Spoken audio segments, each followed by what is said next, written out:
plan on adoption or foster care to have a major role in her life.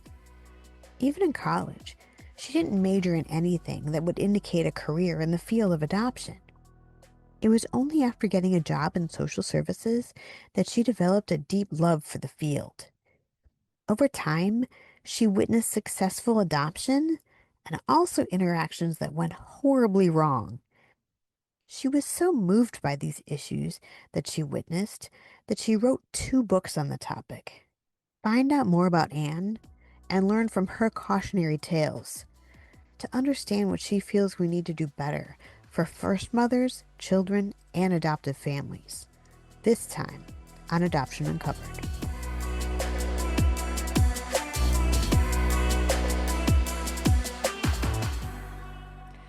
Well, hello. If you could introduce yourself and then go ahead and kind of tell me how you got to where you are when it comes to adoption. Okay. My name's Ann Moody. I'm the parent of 3 daughters, the youngest of whom is adopted from Korea. I'm the co-director of a small infant adoption agency, and I'm the author of 2 books on adoption.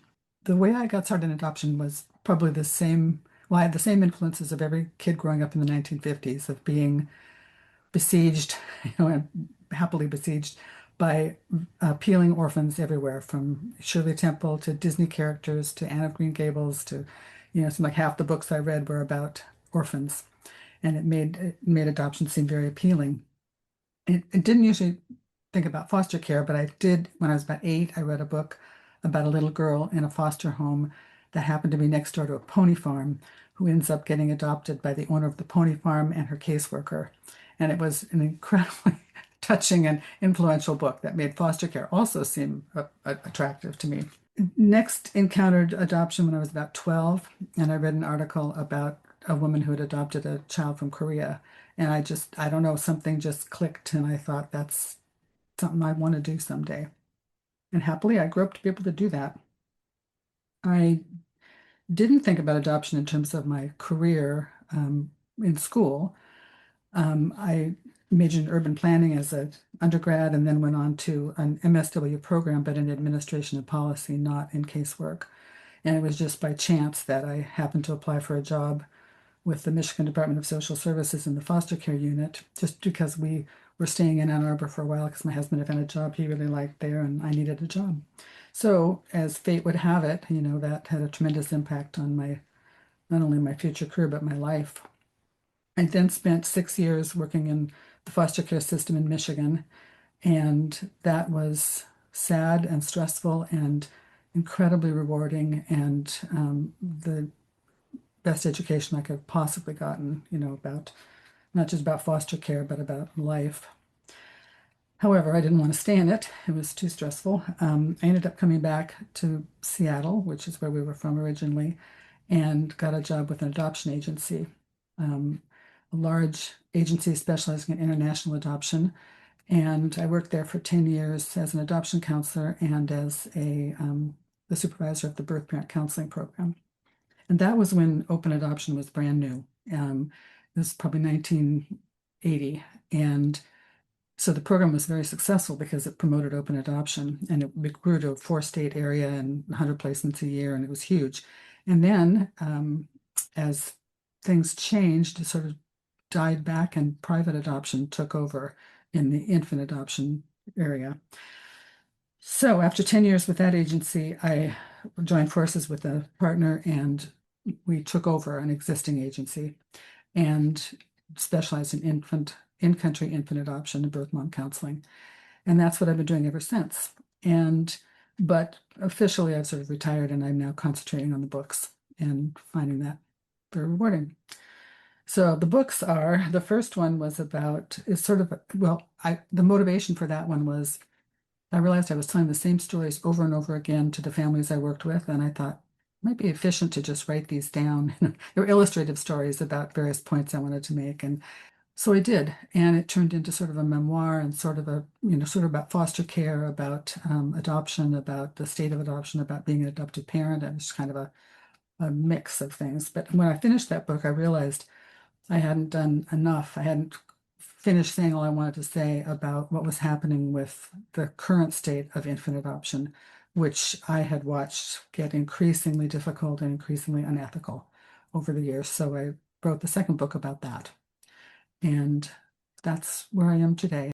So I'd love for you to walk us through that. What was it like when you were starting, and then how have things, what have you noticed over time, how it's Okay. changed? Well, in the first part of my career, I infant adoptions were handled by agencies or by attorneys most of the time. The state had sort of handed infant adoption over to the private agencies, and things were pretty pretty predictable. Family adopting through an attorney or through an agency would have some knowledge about that person or that agency, and would know what to expect, would know approximately what it was going to cost, would know what was expected of them. That changed pretty dramatically, and I probably in the early 2000s, with internet advertising was a big issue that came in. So suddenly people were looking all over the nation for their babies instead of just, at the local adoption agency or the statewide adoption agency. And this meant people were working with people that, professionals, in quotes, that they really knew nothing about. They were far away and they didn't have any in-person contact with them usually. And also birth parents that they didn't know anything about. And birth parents were working with families they didn't know much about. And then the other thing that happened at about the same time, well, families started trying to compete on a much larger scale.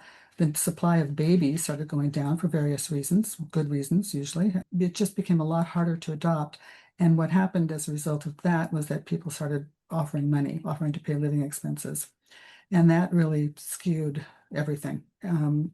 And the proliferation of adoption facilitation services. I mean, some of them are wonderful, some of them are not. Some agencies are wonderful, some are not. So this isn't a comment about any individual facilitator or agency, but as a general rule, facilitators are not required to meet the same standards as agencies are. They're free to operate with much less supervision. Consequently, what was happening is that they were offering financial remuneration in the form of living expenses to birth parents. And of course, if you're a birth mother who's struggling and you can work with a family who's wonderful, who is paying your living expenses, or a family who is wonderful, who is not paying your living expenses, why wouldn't you, choose the one who can help you? Um, but that skewed things quite a lot. What I found was that the families I was working with, and often these were my private practice families, not people I had done a home study for, and then they would look elsewhere for a baby. Were getting into a lot of difficulty. They were involved in a lot of scams. They were being approached by facilitators about sending a large chunk of money to be presented to a birth mother, and always they were picked by the birth mother, which I realized later was because they had agreed to pay expenses. There was no matching, or there was no conversation ahead of time. There was nothing other than, if you'll send me the check, I'll present you to this birth mom and she will pick you because she's eager to get things going. And it just was so counter to everything that I had known before about the ethics of working with birth parents. And I shouldn't even call them birth parents, it's pregnant women. At this point, they are not birth parents yet. Although the next thing that happened, which was truly alarming, was that I began to notice that my adoptive families were being approached by facilitators about women who had relinquished before, and not just once or twice before, but sometimes as much as 7 times before. And it was impossible to ignore the fact that that was a financially motivated pregnancy, and that the facilitator and the birth mom were both financially benefiting in an extremely destructive manner. So that really raised red flags for me. The facilitators did not see it that way.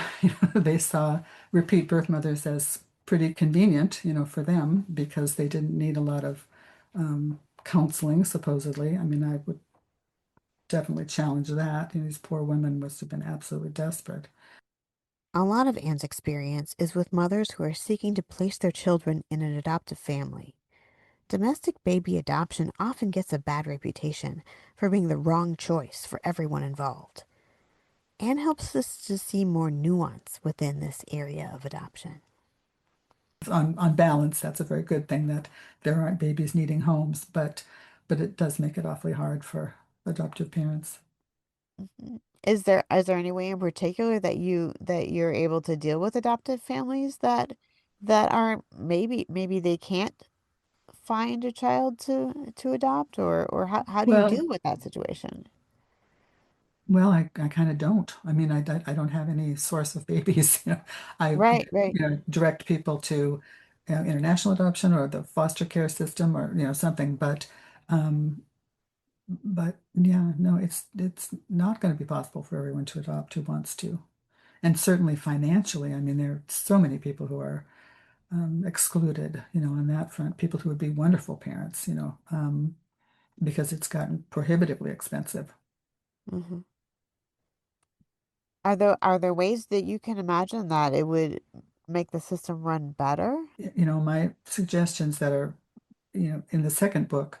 Now, I think what needs to happen is, I think, first of all, that we need to establish standards of practice for and review for adoption professionals. Anybody who takes money from anybody else, for dealing with an adoption, um, needs to have some credentials. And not only do they need that, but they need to be visible to adoptive families and birth parents who might want to work with them. We ought to be able to see something other than Google reviews or Yelp or whatever, which are never reliable and usually they're few and far between and they're not reliable. We need to know who who these agencies and facilitators and attorneys are, what their credentials are, and that they have met whatever the standards the state has set for adoption professionals. That's the very least we should do. Right now, we have no oversight at all. There's no oversight, nobody even to complain to except sort of the Better Business Bureau. Because if they're not licensed, you can't complain to a licensor. We also need to establish national adoption law. Now that we have people going from state to state to adopt, which is, I think, probably the norm now. Most of my families get babies from out of state, get connected to birth parents in a different state. And just statistically, that's just how it happens. The state laws vary so much, and the ethics behind those state laws have such different interpretations that it's really hard to know. If you're an adoptive family going to Florida or something for an adoption, it's really hard to know what goes in Florida and what doesn't. It's really hard to know. I mean, certain states are easier than others. Certain states are more transparent or whatever, but it's you can get into a lot of difficulty without doing anything that you thought was wrong. So that's something, and I can't understand why this should be a state's issue anyway. It seems so clear that we should have national standards that everybody knows what's okay and what's not. The other thing that I would really, really love to see is some form of cooperation between the state social services and child welfare agencies and private adoption professionals, because I've had a number of situations where pregnant woman or a parent that I was dealing with had a child in foster care who wanted to place in an adoptive home, and the state just couldn't grasp, that this was a legitimate thing for this person to do. And there's no reason for that. We ought to be able to work together. We're all trying to, help this woman do what she wants to do, and it shouldn't take years and years and lots of legal battles. It should, if someone wants to relinquish voluntarily, that ought to be seen as a legitimate thing to do. So, and various other ways that we could work together too. And then finally, I think we should eliminate any we have a national policy eliminating adoptive parents making direct payment to prospective birth mothers, because it just sets up so many difficulties. And I'm going to just read to you from my book about that. It Yeah, that'd be great. exerts financial pressure on women to consider adoption or to follow through with an adoption. It pressures pregnant women to merely pretend they're considering adoption if they're really financially desperate. Because if you receive living expenses and then you don't follow through with the adoption, you don't have to pay those back. So there's unfortunately a lot of incentive to pretend that you're thinking about adoption. It encourages women to get pregnant in order to become pregnant in order to receive financial support, whether or not they're really considering adoption. It creates a dysfunctional financial liaison between adoption professionals and women who pursue multiple pregnancies and relinquishments. It increases the number of adoption scams. It increases the overall cost of adoption, including unsuccessful adoptions, and it erodes the trust and goodwill between birth and adoptive parents. And that's something that I feel really strongly about. It's most of the families I work with these days, or many of them, have experienced some sort of scam where they lost a significant amount of money financially. And though they recognize intellectually that this has nothing to do with their next adoption or the next birth mom they connect with, it's very, very hard not to feel anxious and suspicious. And that didn't used to factor into people's relationships the way it does now. And I think money is the root of all this problem. So, Yeah, I mean, it sounds very tricky because it sounds like, mm, for one thing, if these the pregnant women mm. had money to survive, that they wouldn't be here potentially. Like, Well, that's first. I want to make one caveat that yeah. I I absolutely don't. I mean, I'm the original bleeding heart liberal. I think that birth mothers, pregnant women, anybody in financial need needs help, but they don't need it from someone who's hoping to adopt their baby. They need Yeah. it from the state or some impartial observer. I also Hmm. feel, and this is from my ancient history, not from no, in my first half of my career, not from the second half. Um, I, I know that the common belief is that poverty is the behind most relinquishments. I didn't find that to be true with the women I worked with. Um, I don't doubt that that is true, and I certainly know sort of internationally that's true. But the women I worked with in the first half of my career were just like anybody else, as far as, I mean, they were the girl next door. They were people who were not, they typically lived with their families, or with their husband, or, I mean, they did not need financial assistance, nor did they ask for it. They were insulted by the idea that they would take money in exchange for their baby. And it was just, there was nothing to distinguish their lives, except that right now, sometimes because of youth, sometimes because the baby was not their husband's, or there was some, there was an abusive relationship, there was something that was just making them feel like they couldn't parent this child. Those were the reasons they would relinquish, not for financial reasons.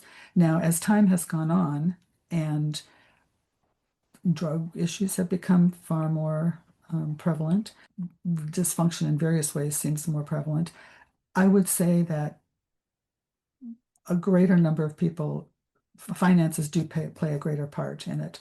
But I would also say they shouldn't. If someone's relinquishing for financial reasons, then we need to steer them toward financial support, financial help somewhere, somehow.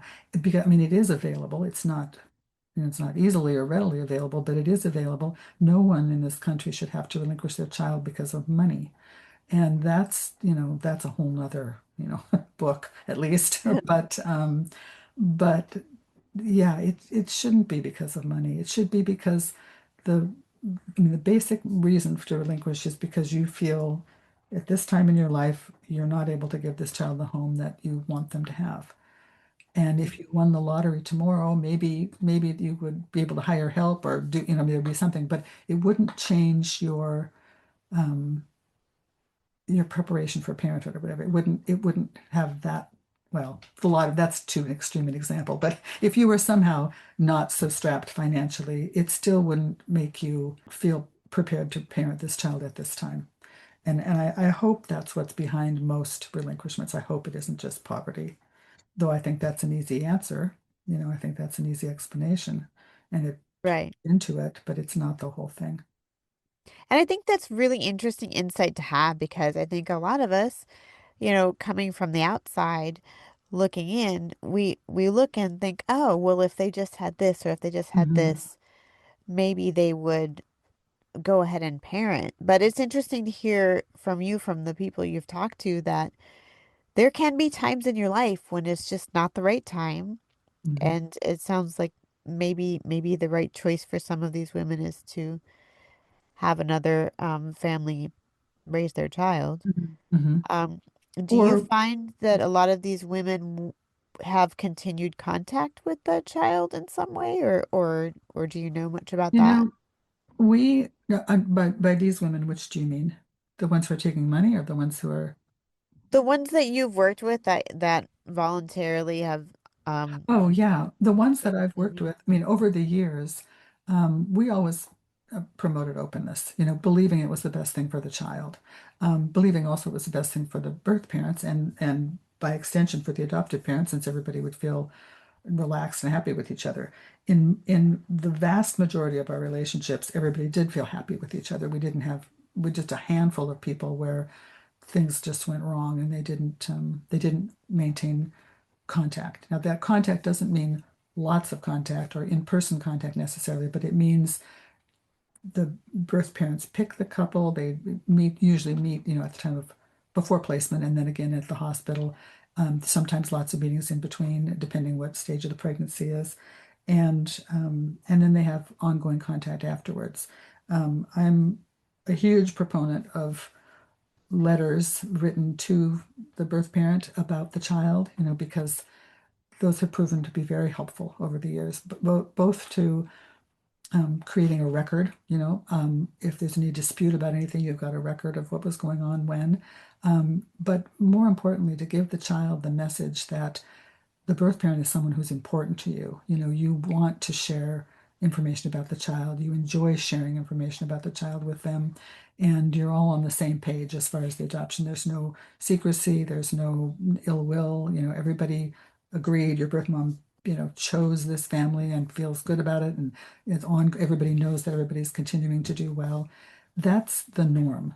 We have some families who have a whole lot of contact, but usually they don't. Usually it's more like extended family, but just living, they usually live in different parts of the country, and, a handful get together regularly, but most don't. And it's just depends on the individuals involved.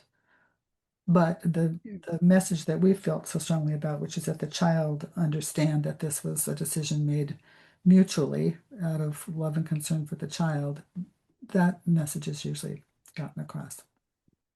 Because infant adoption is often viewed as wrong or bad, mothers who choose it often don't get the support they need from their communities and those around them. I don't know, I actually have written a third book, which isn't about paying birth mothers, but it's a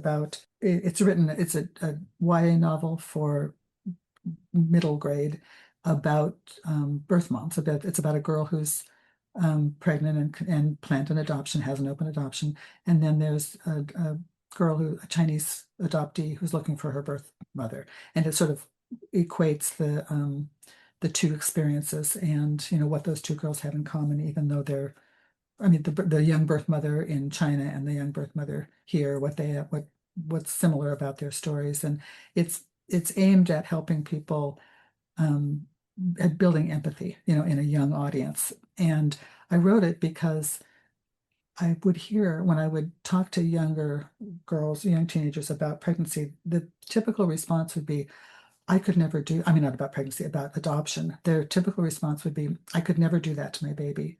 I would never do that. My child, adoption is a bad thing. I would never do that.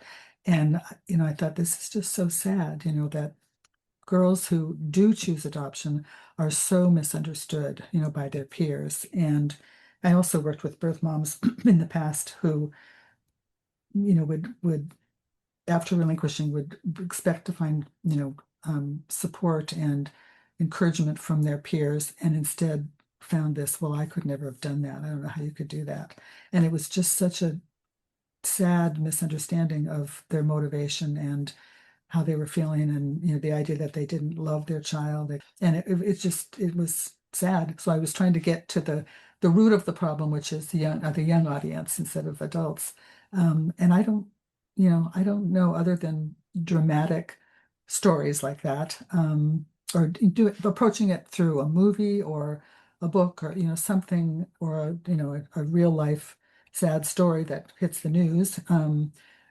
It's hard to make change in a more technical or more less dramatic sort of way. And I don't know what the best approach is, but I hope this will I hope this new book will help young girls change attitudes about who relinquishes and who doesn't, and what the Well, it is horrible to think too that someone who has gone through this really hard thing Mhm. has decided that it's best to have someone else raise their child, even if they get contact and then they go out in society and they're just hit Yeah, and hit with these opinions yeah, that they were whatever, selfish, or what they did was wrong, or whatever. It's like they need support.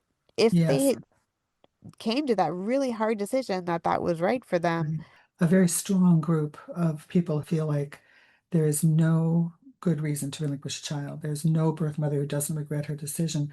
Well, I know lots and lots of birth mothers who don't regret their decision. They regret having had to make that decision. They regret the circumstances that put them there, and they wish things could have been different, but they don't want to undo it. They sort of recognize the reality of the situation, that it was what they it was what was best for them and the child at the time. You can't wish that away, sort of. I mean, you had to operate with reality at that time. It's unrealistic and it's unkind, to act later like, well, you must suffer for your whole life for having done this, and it's not accurate, and it's not useful. It's not true. Yeah. Yeah. Yeah, I've heard those too where adoption needs to end Mhm. and we need to, you know, keep adoptees with their first families, and I think a lot of that is that adoptees are missing their full identity and that connection Mhm. and that Mhm. and all of that. And it's like, yeah, those are issues we need to solve too. There's Yeah. a lot of issues, but um I think often a blanket solution is kind of missing that Mhm.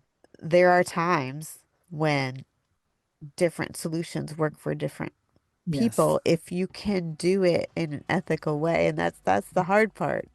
Mhm. It's like Yeah.